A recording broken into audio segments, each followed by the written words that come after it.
In mid-20th century Europe, a young woman started describing a problem that sounded simple at first and then turned unsettling. She reported that eating felt impossible. Not difficult, not unpleasant, impossible.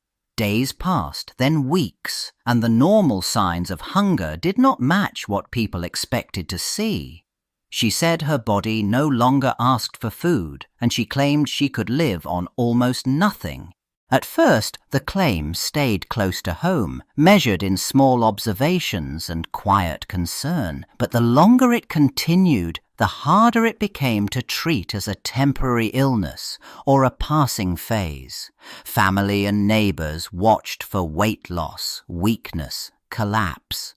Those signs did not arrive on schedule. Instead, the story grew sharper. She did not just struggle to eat. She said she did not need to. That idea changed everything. Because if it was true, it challenged the most basic rule of human survival, and if it was not true, then something else had to explain the gap between what was said and what was seen. Either way, time became the pressure. Each day without normal meals raised the stakes and narrowed the options. An unusual report had turned into a claim that demanded a response, and people began looking for someone who could judge it. Her account did not stay private for long. It moved through neighbors, relatives, and parish circles, repeated with small changes each time, until it sounded less like a personal problem and more like a public claim. People came to check for themselves. Some left convinced, others unsettled. The attention created pressure. If this was real, someone responsible had to look at it closely. Local clergy stepped in first, not to prove a miracle, but to judge what kind of case they faced and how the community reacted to it. Their involvement changed the tone. Suddenly, there were visitors who wrote things down, asked for dates, and compared accounts. That paperwork mattered. It turned talk into statements, and statements into something that could be challenged by anyone who demanded specifics. Doctors then entered the picture, drawn by concern and by the simple fact that a body could not ignore food forever without consequences. They asked basic questions and began recording what they observed, even when they could not yet explain it. Early notes listed what she reportedly took in, what she refused, and how she seemed to hold up. The case shifted again. It was no longer only belief. It became a record. By this point, concern shifted from curiosity to risk. If she truly ate almost nothing, her body should have shown it. So an initial medical evaluation was arranged, not to prove a miracle, but to answer a basic question. Was she in danger right now? Doctors began with what medicine always began with: simple checks that established where she stood before any bigger claims were tested. They recorded baseline measurements that could later be compared: her weight, her pulse, her temperature, and signs of dehydration or weakness. They looked for the ordinary footprints of starvation, rapid weight loss, collapsing blood pressure, changes in the skin, the kind of fatigue that did not hide. Each number mattered, because without a starting point, any later change could be argued away. This evaluation created the first reliable reference. But the exam also exposed the core problem. Her claims depended on what happened when no one watched. A single visit could not settle that. The doctors now faced a decision: accept the story as untestable or attempt a controlled observation where intake and output could be tracked. The initial evaluation did not deliver a verdict. It raised a sharper, more practical question: could this be monitored closely enough to mean anything? The hospital arranged a supervised observation meant to settle one point: what actually went into her body and what came out. This was no casual visit. It became a planned test with staff responsible for watching, recording, and limiting chances for confusion. The goal sounded simple: confirm the claim or disprove it, but the stakes were immediate. If she truly ate nothing, her body had to show it. Rules tightened quickly. Eating happened only when permitted, only in measured amounts, and only in front of witnesses. Water and any other drinks had to be accounted for the same way. Nothing arrived privately, and nothing left unnoted. Nurses documented every offering, every refusal, every trace of intake. Then they tracked the other side of the equation too. Urine, stool, vomiting, anything that counted as output became part of the record. Continuous monitoring carried its own logic. If hidden food explained the story, constant oversight should have broken the illusion. So routines changed. She stayed under observation across day and night, with checks designed to close the small gaps where secrets usually lived. The hospital produced a paper trail meant to speak louder than belief, but it also created a new pressure. Every missed detail now mattered, because the entire case would hang on what was written down. During the first days under hospital rules, the staff expected a simple pattern. If she truly took in almost nothing, her body should have shown it quickly. The doctors tracked weight, pulse, temperature, and basic signs of dehydration. And yet the numbers stayed steadier than they predicted. She did not collapse. She did not drift into obvious crisis. For a medical team trained to see starvation move fast, that stability created a new problem. Each fresh entry in the charts sharpened the same question. How could so little intake match such ordinary readings?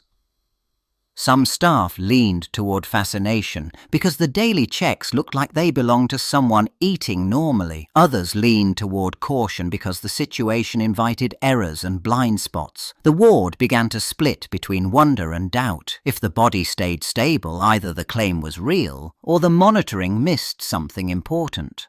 That tension changed how the observation unfolded. Nurses watched timings more closely. Doctors compared notes and looked for inconsistencies from one shift to the next. Small details became decisive. A recorded sip, a bathroom visit, a change in bedding, any moment that could hide an extra source of calories or fluid. The more stable she seemed, the more suspicious the staff grew. Stability stopped being reassurance. It became the clue they could not explain. The observation ended the way hospital tests usually ended, on paper. The staff gathered their notes, totals and measurements and turned them into an official summary meant to stand on its own. Days of watching became a few paragraphs of conclusions, and suddenly the case depended less on what people remembered and more on what the report actually said, line by line. The wording mattered because it drew a hard boundary around the claim. It could confirm that during that set period, intake looked extremely small and her condition did not collapse as expected. But it could not prove an impossibility. It could not prove 0 calories. It could not prove that every moment had been covered without gaps. The report described observations, not miracles. And then came the omissions, the quiet parts that changed everything. Some measurements were incomplete, some intervals were not fully documented, and some details were too vague to reconstruct later. Even small uncertainties carried weight when the claim was survival without food. The summary now became the battleground, because what it did not show started to matter as much as what it did. After the report circulated, other researchers stepped in, and not all of them felt impressed. Some treated the case like an unsolved puzzle. Others treated it like a cautionary tale.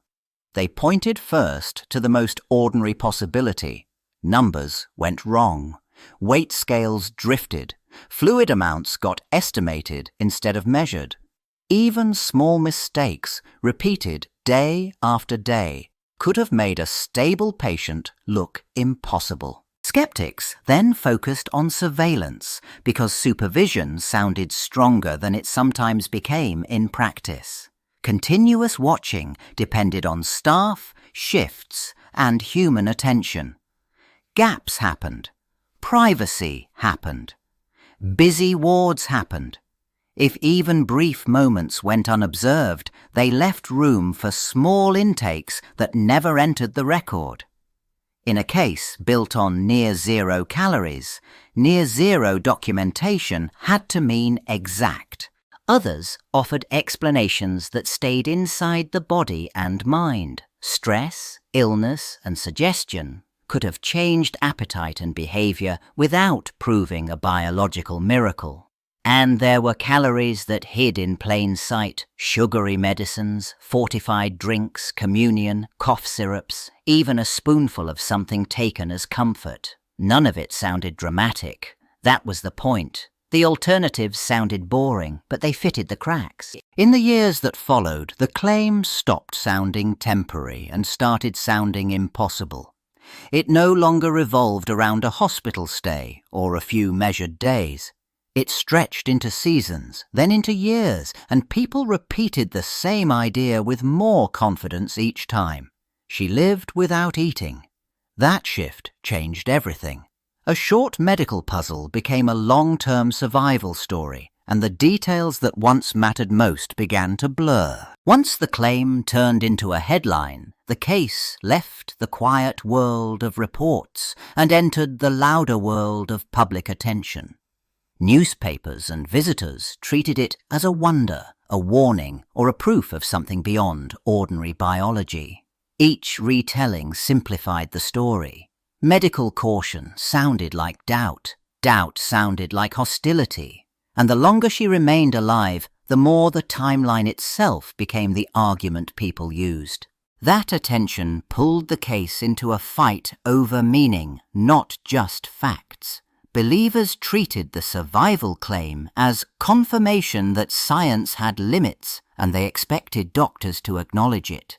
Skeptics treated the same claim as a lesson in how easily monitoring could fail outside a controlled setting, and they expected the public to be more careful. Between those poles, the woman's life became evidence people borrowed, and the controversy outgrew the medicine. Years later, the case file stopped being a marvel and started being a test. Later, analysts read the old notes the way an auditor read accounts, line by line, looking for what got measured, how often, and by whom. They compared the claims to modern medical standards that expected numbers, timestamps, and clear chains of custody.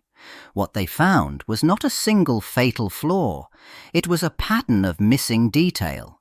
The biggest question centered on one powerful phrase: medically supervised.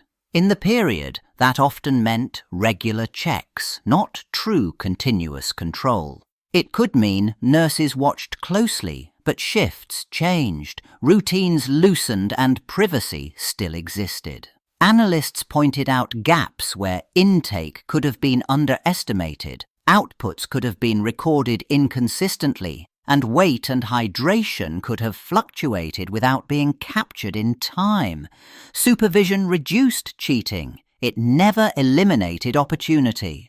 They also flagged softer weaknesses that mattered just as much. Records sometimes lacked exact calorie counts, lab results were incomplete, and procedures were described in broad terms instead of strict protocols. Even honest observers could have missed small sources of energy, misread measurements, or relied on assumptions that seemed reasonable then. The conclusion tightened with every rereading. The documentation supported unusual claims, but it could not prove years without food, not at that level of certainty. By the time people looked back on the case, two versions of it seemed to exist at once. One version rested on a woman's own account and the early notes of those around her, written close to the events and treated as sincere. The other version rested on what science demanded, not belief, not impressions, measured proof that held up outside one ward, one moment, one life. That gap mattered because the claim was so extreme. Living for years with little or no food did not just challenge a medical assumption. It challenged basic biology. Supporters pointed to the fact that she was watched and examined, and that some records described stability where collapse seemed expected. Critics pointed to what the records did not show: full controls, complete data, and tests repeated by others. So the case stayed suspended between testimony and verification.